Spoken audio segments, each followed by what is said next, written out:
Fractions. How do we divide and multiply fractions? Before we continue, please remember to subscribe to this channel. Multiplying fractions. We're going to use a fraction rule to help us figure out what the best way is to multiply the fractions. We've got an example here. We want to figure out what is 1/3 of a half. And of, we know, is another word for multiplication, for times. So let's have a look if we can find our half. I'm going to make the half green. There we've got 1/2. But we're looking for 1/3 of that half. That means we have to divide the half into 3 pieces, and we're looking for one of those pieces. If I have a look down my fraction rule, and I have a look here at this bar over here, then I can see that the half equivalent fraction ends over there, and we have 3 pieces. 1, 2, 3 pieces. So one of these pieces of the half would be 1/3 of the half. So let me color in that one piece of the 3 that the half is divided into. Let's have a look. The whole was divided into 6 parts. And now we actually colored in one of those 6 parts. So our answer would be 1 of the 6 parts, or 1/6. Okay, now we know that 1/3 of a half is 1/6. If we need to work this out with our fraction rule, how will we do that? This is very neat. Let's have a look here.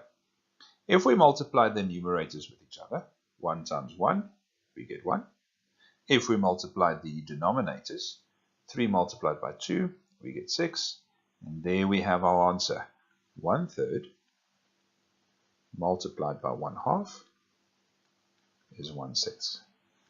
So that's very easy. All we have to remember is that we just multiply the numerators with each other, and we multiply the denominators with each other, and then we'll get the correct answer. Dividing fractions. When we divide two numbers, we would like to know how many of one number is contained in the other number. So for instance, if we say 6 divided by 2, how many 2's are there in 6? So there are 3 groups of 2 in 6. And the same thing with our fractions. If we want to know what are 3/6 divided by 2/12, we would like to know how many 2/12 there are in 3/6. So we've got a fraction rule here, and we can see that we already shaded 3/6, and we also shaded 2/12.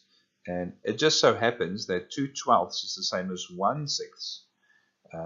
So let's shade one of the 2/12, if that makes sense. We'll shade the second 2/12, and we'll shade the third 2/12. So then we can see, if we want to know, if we ask the question, what is 3/6 divided by 2/12, or how many 2/12 are there in 3/6? We can see from a practical point of view that there must be 3, because we just shaded 3 2/12. So the answer must be 3. If we have a look here, we know that the answer must be 3. And something very cool that we can do with the dividing of fractions is that to work this out mathematically, we can use our 3/6, but we can change it to a multiplication.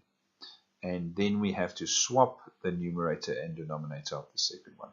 So let's swap those two over and have a look.